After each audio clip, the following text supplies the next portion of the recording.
오늘 보실 말씀은 구약성경 713면에 구약성경 715면에 에스라 4장 1절부터 10절 말씀까지입니다. 에스라 4장 1절부터 10절 말씀까지 제가 한 절 읽고 여러분들 한 절 읽고 교도가 읽도록 하겠습니다. 에스라 4장 1절부터 10절 말씀까지입니다. 사로잡혔던 자들의 자손이 이스라엘의 하나님 여호와의 성전을 건축한다 함을 유다와 베냐민의 대적이 듣고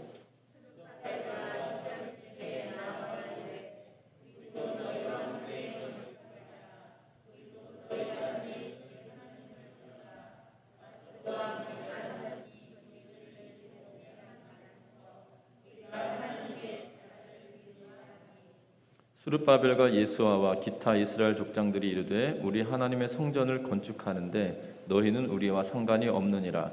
바사왕 고레스가 우리에게 명령하신 대로 우리가 이스라엘의 하나님 여호와를 위하여 홀로 건축하리라 하였더니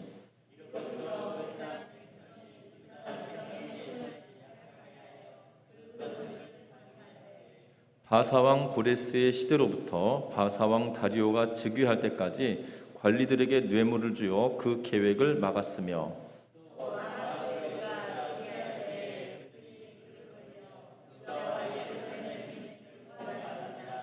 아닥사스다 때에 비슬람과 미스드락과 다브엘과 그의 동료들이 바사왕 아닥사스다에게 글을 올렸으니 그 글은 아람 문자와 아람 방언으로 써서 진술하였더라.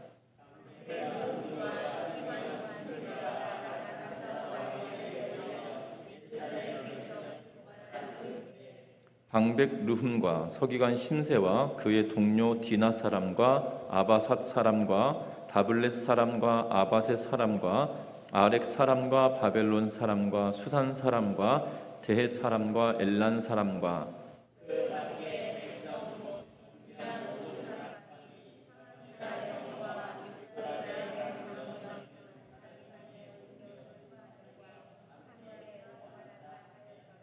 아멘. 우리 서로 인사 나누고 말씀 나누겠습니다. 사랑하고 축복합니다.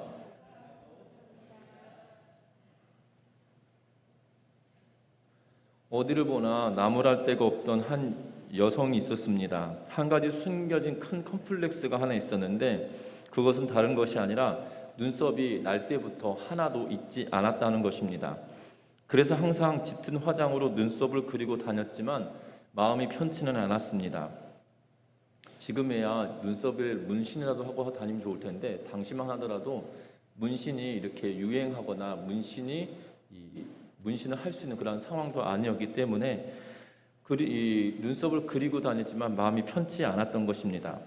그러던 이 여성분에게 사랑하는 남자가 생겼습니다. 그리고 정말로 사랑했습니다. 그리고 헤어지기 싫어서 결혼을 했습니다. 그리고 그 남자도 이 여자분에게 굉장히 다정하고 따뜻했습니다. 그러나 이 여자분이 남편에게도 눈썹이 없는 것을 보여주기 싫어서 항상 불안하게 그 눈썹을 그리고 다녔다는 겁니다. 1년이 지나고 2년이 지나고 행여나 자기의 비밀이 남편에게 들킬까봐 노심초사하며 그렇게 살아왔다고 합니다. 그리고 혹시 남편이 내가 눈썹이 없는 것 때문에 나를 싫어하지는 않을까, 나를 미워하지 않을까, 나를 버리지 않을까라고 생각하며 두려워했다고 합니다. 그러던 3년의 세월이 지났습니다. 그러다가 이 부부에게 예상치 못했던 불행이 닥쳐왔습니다. 상승일로를 달리고 있던 남편의 사업이 일순간 망하게 되어 버린 것입니다.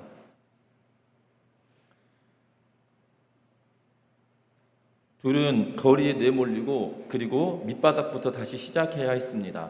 그래서 제일 먼저 시작했던 것은 다른 것이 아니라 연탄을 배달하는 일부터 시작을 했습니다.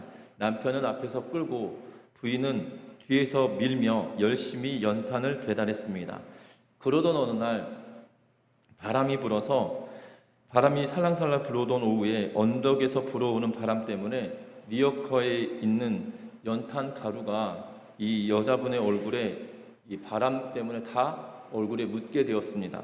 얼굴은 까맣게 되었습니다. 눈에도 들어가서 눈물을 흘리며 답답했습니다. 그런데 이 부인이 얼굴을 닦을 수가 없었습니다. 행여나 본인이 그리고 눈썹이 지워질까봐 염려가 되어서 눈을 닦을지도 못하고 계속 따가운 눈으로 눈물을 흘리고 있었다고 합니다. 보다 못한 남편이 그의 주머니에서 수건을 꺼내어서 부인에게 다가와 얼굴을 닦아주는데 눈썹을 제외한 나머지를 다 닦아주었다는 것입니다. 오늘 이 글을 보면 이 좋은 생각이라고 하는 책에 기록되어져 있는 내용인데요. 남편은 이 부인이 이미 눈썹이 없는 것도 이미 알고 있었고 남편에게 들키기 싫어하는 마음도 알고 있었던 걸로 보여집니다. 이 글을 읽으면서 참으로 따뜻한 가정이구나 라는 생각과 남편이 아내를 정말 많이 사랑하는구나, 또한 아내도 남편을 정말 많이 사랑하는구나 라는 생각이 드는 그러한 글귀였습니다. 여러분들, 그런데 교회 공동체라고 하는 것이 바로 이러한 사랑의 기초로 시작되어진다는 것이지요. 사람도 그 사랑이 아름답고 사랑이 이 가슴을 울리는 그러한 사랑의 내용들을 보면 가정이 참으로 좋구나라는 생각이 드는데, 예수께서 우리를 위해서 십자가에 죽으시고 또한 그 예수가 교회의 머리이시고 또한 교회 공동체는 그의 몸이어서 그 사랑하는 관계 속에서 살아가는 것이 바로 교회 공동체의 모습이다라는 사실들을 기억하셨으면 합니다. 특별히 오늘 성경을 읽고 있는 이 에스라 4장에서도 온전한 공동체를 이루어 가기 위하여 여러 가지 일들이 그들에게 있기 시작했다는 겁니다. 우리가 3장까지 보면서 이 바벨론, 페르시아로부터 있었던 이스라엘 백성들이 이스라엘로 거주지를 옮겨옵니다.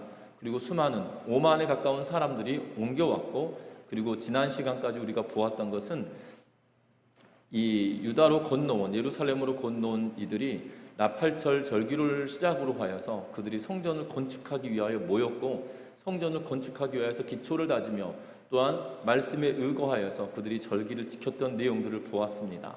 그러면서 그들이 했던 것은 무엇이냐면, 성전을 지음으로 이 이스라엘 백성들, 남유다의 백성들, 예루살렘 거민들이 구심점을 성전으로 삼아 이 거룩한 공동체로 세워져 가기를 시작하기 위하여 말하고 있는 것을 보게 되는데, 오늘 성경의 말씀에 보면 그 거룩한 공동체에 어려움이 당하고 있는 그러한 내용들을 기록하고 있다는 겁니다. 그럼에도 불구하고 거룩한 공동체로 남아있기 위하여 그들이 몸부림을 치며 나아가고 있는 모습을 보게 되는데, 오늘 이 말씀을 통하여서 거룩한 공동체, 온전하기 위하여 애쓰는 공동체로서의 모습이 그들에게 남아있는데요, 우리들도 마찬가지로 우리들도 정말 주의 몸된 교회를 사랑하기에 저와 여러분들이 온전하고 거룩한 공동체가 되기 위하여 우리들에게 필요한 것이 무엇인지 오늘 말씀을 통하여 기억할 수 있는 복된 시간이 되시기를 주의 이름 부탁드립니다. 먼저 창조 이래로 하나님의 백성은 늘 어둠의 세력에게 노출되어져 있습니다. 특별히 공동체는 거듭되는 역경과 혼란이 우리들에게 다가온다는 겁니다.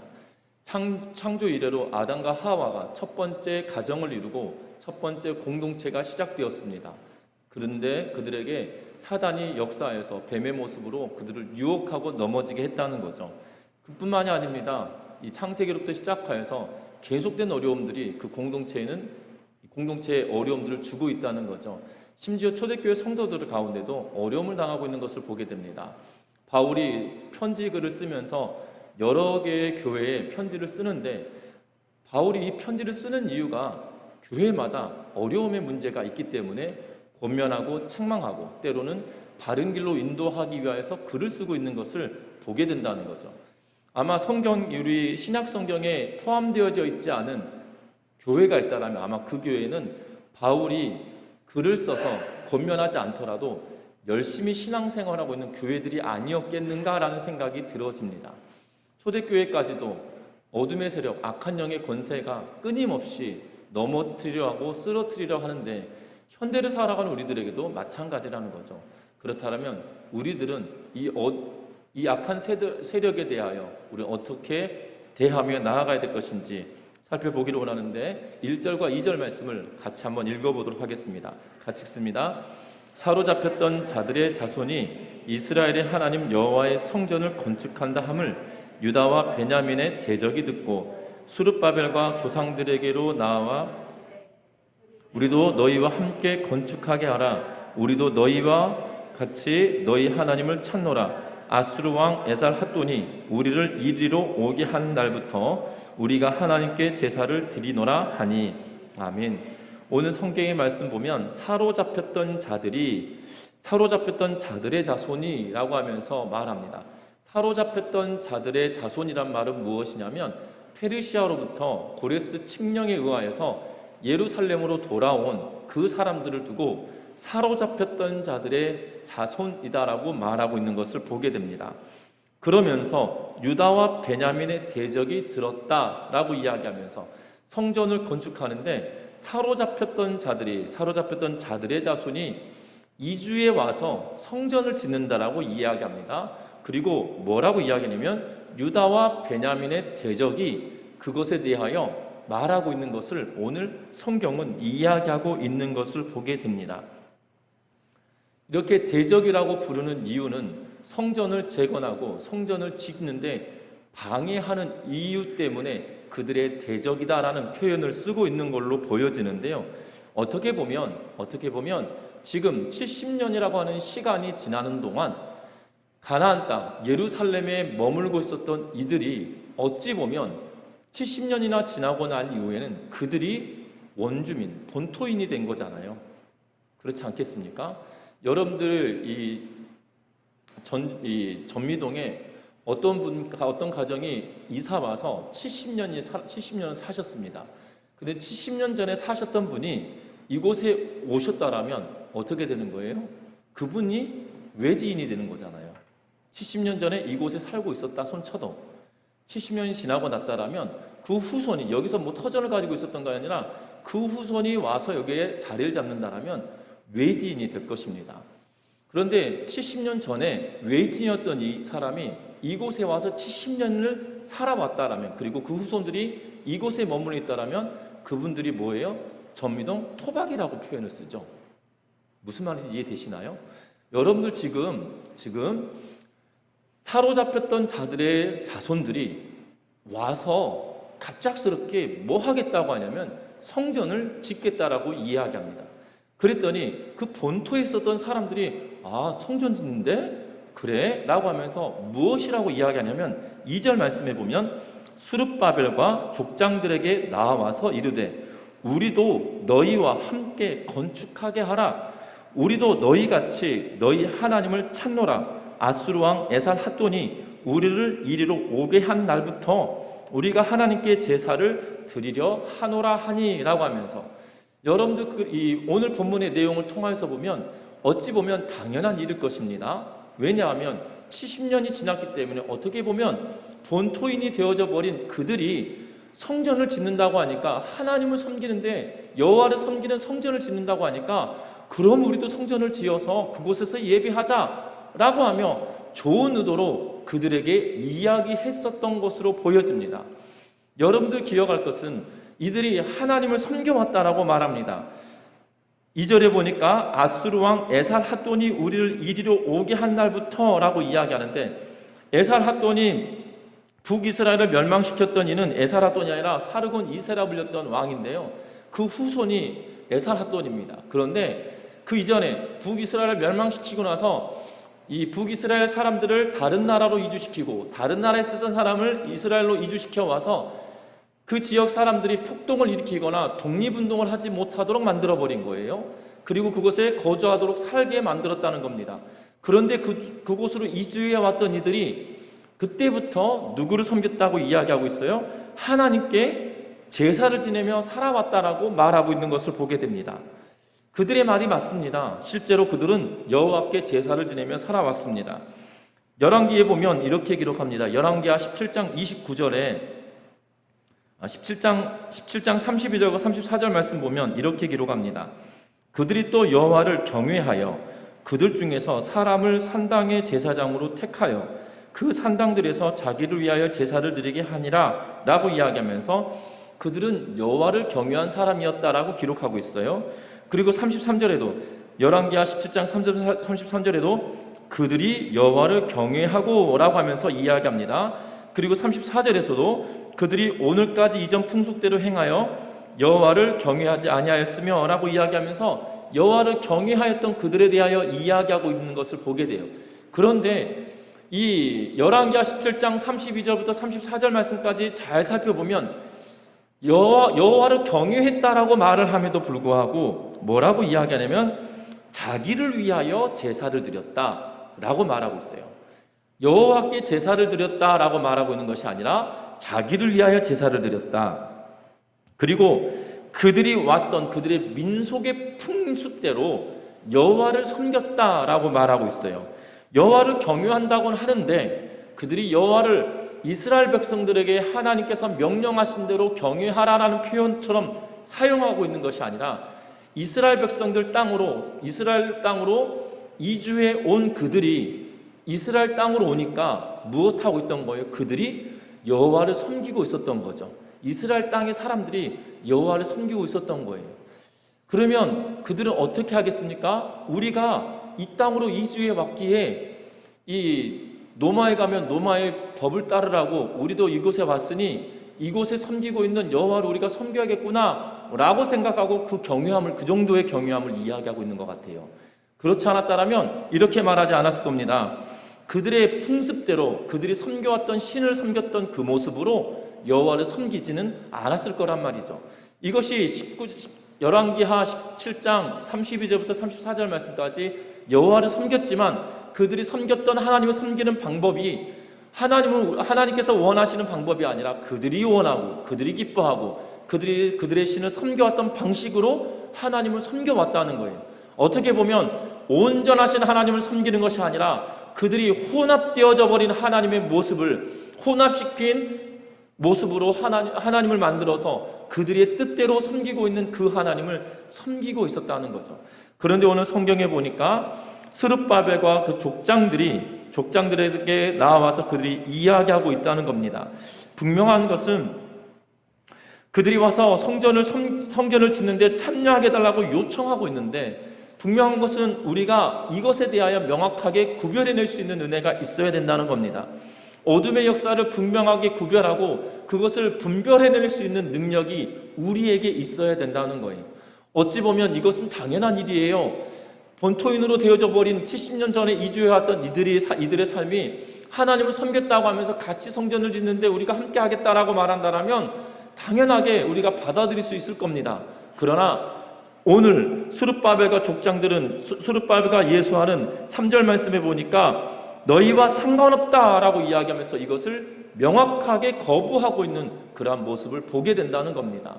여러분들 지금 예루살렘으로 돌아와서 성전을 지으려고 하는 이들은 거룩한 공동체로 하나님을 온전하게 섬기는 그 순수함으로 드리기를 원하고 있다는 사실이에요. 왜 그럴까요? 여러분들 기억해야 할 것은 70년 동안이나 바벨론에서 페르시아에서 살아왔던 그들이 왜 그곳으로 가게 되었습니까? 하나님을 온전하게 섬기지 않았던 그들의 조상 때문에 그들이 징계를 받아 예루살렘이 멸망을 당하고 그들이 추방당하게 되어졌다는 거예요. 여러분들 잘 아셔야 되는 거는 예루살렘이 멸망당할 때 그들이 하나님을 섬기지 않았던 것이 아닙니다. 이사야 선지자를 통해서 보면 예루살렘이 멸망당하기 100년 가까운 전에 뭐라고 이야기하냐면 그들이 성전에서 예배를 드렸던 사람들이라고 말하고 있어요. 그것도 많은 제물로 하나님께 가지고 나왔던 것을 말합니다. 그런데 이사야서 1장 말씀 보면 너희의 모습은 성전 마당을 밟을 뿐만 아니라 너희가 드린 제물은 내가 가증히 여긴다라고 이야기하며 토사물, 입에서 개워낸 그러한 이 토사물처럼 여긴다라고 이야기하며 하나님께서 굉장히 싫어하시는 예배를 드리고 있는 그들의 모습에 대하여 이야기하고 있는 것을 보게 돼요. 하나님을 섬기는데 제사를 지내지 않거나 하나님께 예배하지 않거나 그랬던 사람들이 아니란 말입니다. 그런데 하나님께서 기뻐하시는 예배, 하나님이 원하시는 그러한 제사를 지내지 않음으로 말미암아 그들이 멸망당하였기에 이제는 다시금 이곳에 돌아와 성전을 중심으로 새롭게 시작하려고 하는 거룩한 공동체가 되는데 그것을 위하여서 무엇하고 있는 거예요? 그들의 거룩함을 잊지 아니하도록 악한 어둠의 역사를 분별해내려고 하는 그러한 모습이 그들에게 있다라는 사실이죠. 우리의 신앙생활도 마찬가지입니다. 우리가 신앙생활할 때 우리는 우리의 뜻대로 신앙생활을 하려고 할 때가 있어요. 그런데 신앙생활은 우리의 뜻으로 하는 것이 아닙니다. 내 마음대로 하는 것이 아니고요. 내가 옳은 대로 하나님을 섬기는 것이 결단코 아니라는 거예요. 하나님께서 원하시고 하나님께서 기뻐하시는 예배를 드릴 때 그 예배를 하나님께서 원하신다는 것을 기억하는 우리 전미중학교의 모든 성도님들 되시기를 주의 이름으로 부탁합니다. 하나님께서 원하시는 예배를 드릴 때 하나님은 기뻐하신다는 거예요. 전에도 한번 설교 시간에 말씀을 드렸는데요. 존 메가더 목사님이 참된 예배라고 하는 책에서 창세기 15장을 주석하면서 설명하면서 이렇게 말씀하세요. 아브라함에게 하나님께서 명령하셨다. 그리고 아브라함은 하나님께 제사를 지냈다. 그런데 하나님께서 명령하신 대로 모든 재물을 반으로 쪼개서 그 재물을 맞대어 놓고 있어야 됨에도 불구하고 세 종류의 재물들을 쪼개 놓지 않고 그들의 뇌 두름으로 말미암아 그가 저주 아닌 저주를 받게 되었다라고 설명하고 있는 것을 보게 됩니다. 우리는 하나님께서 명령하신, 하나님께서 말씀하신 예배를 드리는 그러한 공동체예요. 그런데 하나님께서 말씀하신 대로 지켜 순종하며 예배하는 것이 아니라 내가 원하는 대로 해석하고 내가 원하는 대로 뜻을 굽히지 않고 내가 원하는 대로 규정을 짓고 예배를 드린다라면 하나님이 기뻐하는 예배가 결단코 아니라는 겁니다. 지금 이스라엘 땅에 거주하고 있던 에살핫돈 이후로부터 시작되었던, 아니 그 이전에 이 사르곤 2세로부터 시작되었던 이 이주 정책으로 말미암아 그 땅에 왔던 그 많은 사람들이 섬겼던 그 방식은 하나님이 원하시는 예배가 아니었다는 거예요. 저와 여러분들 그것을 분별하며 하나님이 기뻐하는 예배로 하나님이 원하시는 예배를 드리며 살아가는 은혜가 있으시기를 주의 이름으로 부탁드립니다. 하나님이 원하시는 예배는 로마서 12장 1절과 2절 말씀에 기록한 대로 이 세대를 본받지 않고 하나님의 말씀을 붙들고 하나님이 원하시는 삶을 살아가면서 내 자신을 하나님께 내어놓는 거라는 거예요. 그러한 삶을 살아가는 우리 모두가 되시기를 주의 이름 부탁드립니다. 그러면서 뭐라고 이야기하고 있냐면 3절 말씀 우리 같이 읽어보겠습니다. 3절 말씀 같이 읽습니다. 수룹바벨과 예수아와 그 기타 이스라엘 족장들이 이르되 우리 하나님의 성전을 건축하는데 너희는 우리와 상관이 없느니라. 바사왕 고레스가 우리에게 명령하신 대로 우리가 이스라엘의 하나님 여호와를 위하여 홀로 건축하리라 하였더니. 아멘. 수룹바벨과 예수아가 기타 이스라엘 족장들이 뭐라고 이야기합니까? 우리가 성전을 건축하는데 너희 도움 필요 없다. 우리가 홀로 건축하겠다 라고 말하고 있는 걸 보게 됩니다. 그러면서 명분은 뭐라고 이야기하냐면 바사왕 고레스가 우리를 페르시아로부터 예루살렘으로 보낼 때 니네가 가서 지어라 라고 우리에게 명령했다 라고 말하고 있다는 거예요. 우리에게 명령했지 너에게 명령한 게 아니야 라고 하며 그들을 구별하고 있는 것을 보게 된다는 거죠. 우리는 이 대목에서 우리가 기억해야 할 것이 있습니다. 분명한 것은 앞에서도 설명드렸던 것처럼 그 땅에 남아있는 자들, 그 땅에 거주하고 있는 이들은 이주되어져 왔던 이들이고 또한 혼합되어져 버린 종교 정책을 가지고 있었던 사람들이라는 거예요. 그런데 지금 그들과 섞이지 않겠다, 신앙적인 부분에 있어서만큼은 섞이지 않겠다라고 하면서 그들이 종교적인 순수성을 추구하기 위한 정체성을 명확하게 하고 있는 모습을 보게 되어진다는 겁니다. 저와 여러분들, 하나님께서 저와 여러분들을 불러주셨습니다. 하나님의 자녀 삼아주셨습니다. 하나님의 자녀 삼아주셨을 뿐만 아니라 저와 여러분들이 이 전미중앙교회라고 하는 교회 공동체의 이름 아래 함께 신앙생활하도록 만들어 주셨다는 거죠. 분명한 것은 저와 여러분들이 이곳에 모여 예배할 때에 신앙의 순수성을 잃어버리는 행위가 우리의 삶 가운데 있지 않으시기를 주의 이름으로 부탁합니다. 신앙의 순수성은 다른 것이 아니라 하나님이 나를 사랑하셔서 독생하신 예수 그리스도를 죽이시기까지 나를 사랑하셨다는 거예요.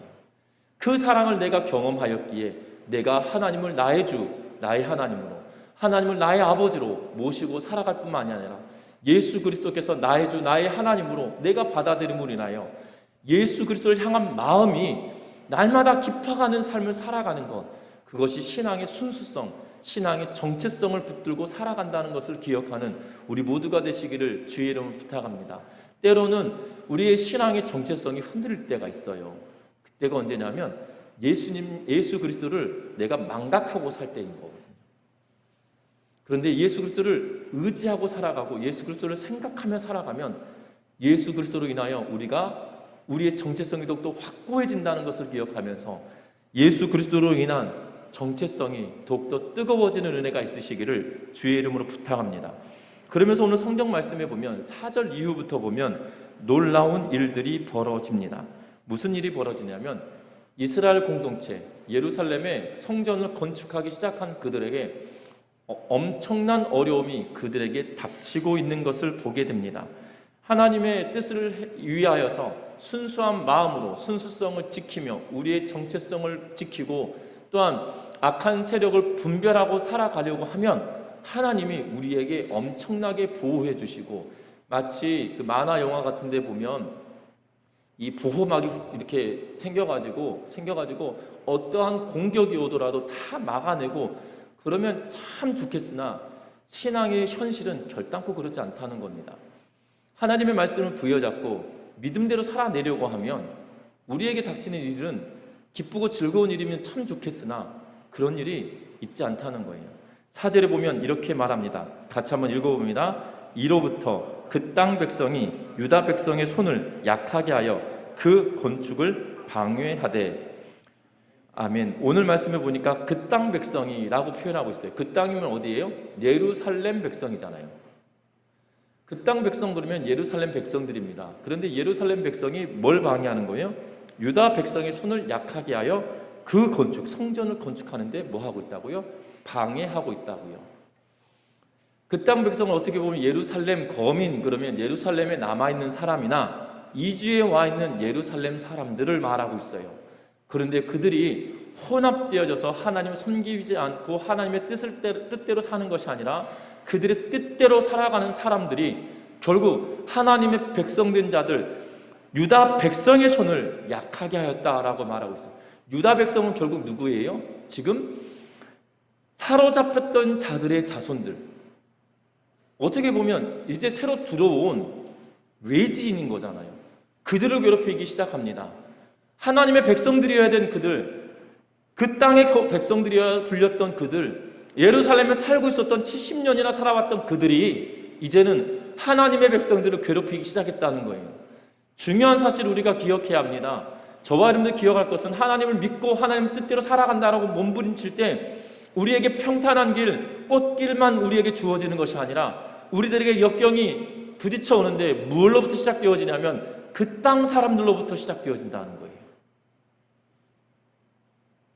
그 땅의 백성들로부터 시작되어진다라고 우리에게 말하고 있는 것을 보게 됩니다. 그런데 그 땅의 백성들이 한두 명이면 좋겠으나 그렇지 않다는 거예요. 7절부터 10절 말씀까지 읽어보면 적어도 열 민족들이 그들을 힘들게 하고 있는 것을 보게 됩니다. 열 민족들이 그들을 힘들게 하고 있는 것을 보게 되는데, 특히 7절 말씀 보면 비슬람, 미르드랏, 그리고 다블렛과 그의 동료들이 조소를 써서 그들에게 고발하고 있는 것을 보게 됩니다. 그리고 방백 르흠과 서기관 심세가 아닥사스다 왕에게도 또 고발한 글을 올립니다. 그리고 9절 말씀 같이 한번 읽어봅니다. 방백 르흠과 서기관 심세와 그의 동료 디나 사람과 아바사 사람과 다블렛 사람과 아바셋 사람과 아렉 사람과 바벨론 사람과 수산 사람과 대 사람과 엘람 사람과 그 밖에 백성 곧 존귀한 오스나발이 사마리아 성과 유브라데 강 건너편 다른 땅에 옮겨둔 자들과 함께 고발한다 하였더라 라고 이야기하는 걸 보게 됩니다. 여기서 기록하고 있는 이름은 9절에 기록하고 있는 디나 사람부터 시작하여서 엘람 사람까지는 9사람들이에요. 9족속인데 그 뒤에 보면 10절에 사마리아 성과 유브라데 강 건너편 다른 땅에 옮겨둔 자들과 함께라고 하면서 그 밖에 백성들이 있다라고 하고 있기 때문에 적어도 10지파가 아니죠. 10족속, 10개의 무리들이 10개의 그룹과 10개의 민족이 지금 예루살렘의 성전을 지으려고 하는 사람들을 공격하기 시작해요. 처음에는 그 땅 사람들로부터 시작되었던 그것이 이제는 그 주변의 그 주변의 민족들에게까지로 확대되어져서 지금 온 예루살렘에 성전을 지으려고 하는 그 사람들을 괴롭히기 시작하고 방해하기 시작했다라고 성경은 말하고 있다는 거죠. 그 방법이 두 가지로 말하는데, 하나는 유다 사람들이 손에 힘이 빠지도록 만들었다라고 성경에 말하고 있는 것을 보게 됩니다. 사계를 떨어뜨려서 그들로 하여금 손이 약하게 만들었다, 4절에 이야기하고 있는데 힘이 빠지게 만들어버리고, 또 하나는 페르시아 관리를 뇌물을 주고 사서 그들로 하여금 어려움을 당하게 만드는 일들로 공작을 펴고 있는 그런 모습을 성경은 기록해놓고 있다는 거예요. 여러분들 기억할 것은 성전을 짓는 일, 거룩한 일이고 놀라운 일이고 하나님께서 뭐 하신 일이에요? 명령하신 일이에요. 바사왕 고레스의 마음이 감동되어서 하나님이 성전 지으라고 하더라, 그리고 너희도 가서 성전 지어라 라고 시작했던 것이 에스라 1장이었어요. 하나님이 명령하시고 하나님께서 명령하셔서 그들이 떠나왔단 말이죠. 그리고 하나님이 약속해 주셔서 재물을 쥐어보내서 그들이 성전을 짓도록 만들어 주셨단 말입니다. 그리고 하나님께서 원하시는 대로 그들의 뜻이 하나님께 부합하도록 혼합된 그들의 종교를 가지고 있는 사람들과 멀리하면서 오직 하나님의 말씀만을 가지고 지켜내겠다라고 애쓰며 수고하고 있는 일인데, 그러면 어떻게 해야 돼요? 하나님이 보호해 주셔야 되잖아요. 하나님 다 막아주셔야 되는 거 아니겠어요? 그런데 하나님은 그렇게 하고 있지 않다는 거죠. 어떻게 보면 하나님 참 얄궂을 때가 있습니다. 이럴 때 보면 하나님이 진짜 하나님 살아계신 거 맞나 싶은 생각이 들 수도 있을 것 같습니다. 그런데 저와 여러분도 기억할 것은 하나님의 역사하심이 우리의 생각과 하나님의 뜻이 너무나도 다르다는 거예요. 우리의 생각과 하나님의 뜻이 너무나도 달라서 때로는 어려움의 일인 것처럼 보여지고, 이 방해당함이 처음에는 그 땅의 거민들로부터 그 땅으로 이주하였던 예루살렘 사람으로부터 시작하여서 예루살렘을 싸고 있는 10개의 민족이 그들을 괴롭히기 시작하면서 점점점 확대되어 가는 것을 보게 되는데, 사람의 생각과 하나님의 뜻은 결단코 다르다는 겁니다. 여러분들, 우리는 이미 결말을 알고 있기 때문이에요. 에스라서는 성전이 완공되어져서 결국 하나님께 봉헌하고 있는 그런 모습을 우리는 보게 된다는 겁니다. 결국 성전은 지어져요. 하나님의 계획하심과 하나님의 뜻대로 성전은 완공됩니다. 그 과정은 우리의 뜻과 하나님의 뜻이 달라서 어떻게 보면 답답하고 어려운 순간이고 정말 힘든 순간이에요. 그리고 우리에게 꽃길이 있을 것만 같은 그런 상황이지만 아니라는 거예요. 그런데 하나님은 그 계획하심을 온전하게 이루어 가는데 어떠한 자들 통해서 이루어 가십니까? 버티고 견디며 나아가는 주의 백성들 통하여 이루어져 가고 있다는 거예요. 하나님의 언약의 약속과 하나님의 언약의 말씀을 부여잡고 살아내려고 하는 그들로 말미암아 시작되어진다는 것입니다. 여러분들, 성경은 우리들에게 곳곳에서 말합니다. 예루살렘에서 바벨론으로 끌려갔던 다니엘과 그의 세 친구가 그들이 결단합니다. 마음의 결단을 합니다. 뭘 결단합니까? 우상에 바쳤던 육식을 하지 않겠다라고 하며 그들이 채식만을 하기로 결단합니다. 그리고 그들을 돌보고 있던 사람에게 그것을 청합니다. 그랬더니 안 된다고 합니다. 너희가 때깔이 안 좋아지면 나 왕에게 죽은 모습이야 라고 하면서 말합니다. 그랬더니 이렇게 말합니다. 그러면 우리를 시험해 보시라고, 일정 기간 우리에게 이 육식을 하지 않고 이 채식만 하게 해주셔서 우리가 더 건강해지고 더 좋아지면 계속하게 해달라고 하면서 말합니다. 그랬더니 하나님이 그들에게 은혜를 베풀어 주시고 있는 것을 보게 되거든요. 어떻게 보면 그들의 상황은 좋지 않아요. 그럼에도 불구하고 버티고 견디며 나아가는 그들을 통하여 하나님은 놀라운 일을 만들어가고 계시다는 사실들을 기억하셨으면 합니다. 1세기에 살아왔던 그리스도인들도 마찬가지입니다. 예수 그리스도께서 부활하시고 승천하셨습니다. 그 광경을 보았던 500여 형제들이 얼마나 놀랐을까요? 그렇지 않겠습니까? 저 같으면 진짜 놀랐을 것 같아요. 내 눈앞에 예수님께서, 부활하신 그 예수님이 내 눈앞에서 하나님께로 가시는데 그 광경이 놀랍지 않겠습니까? 그런데 그들의 삶은 어떻습니까? 예수께서 함께 하신 그 영광이 없어져 버려요. 그 한순간이었죠. 그때만 기분 좋았고 내려왔더니 온전히 핍박당하고 고통당하고 어려움당하고 죽을 고생을 엄청나게 하는 1세기 그리스도인들이었다는 사실이에요. 그런데 그들이 어떠합니까? 버티고 견디었기에 지금 우리에게까지 복음이 전하여졌다는 거죠. 하나님의 뜻은 우리의 생각과 다릅니다. 그러하기에 우리가 온전한 공동체로, 하나님이 기뻐하시는 공동체로 살려고 몸부림치며 버티고 견디는 은혜가 저와 여러분들 삶 가운데 있으시기를 주의 이름으로 부탁드립니다. 분명한 것은 그것이 내 신앙의 중심으로 와 있어야 된다는 거예요.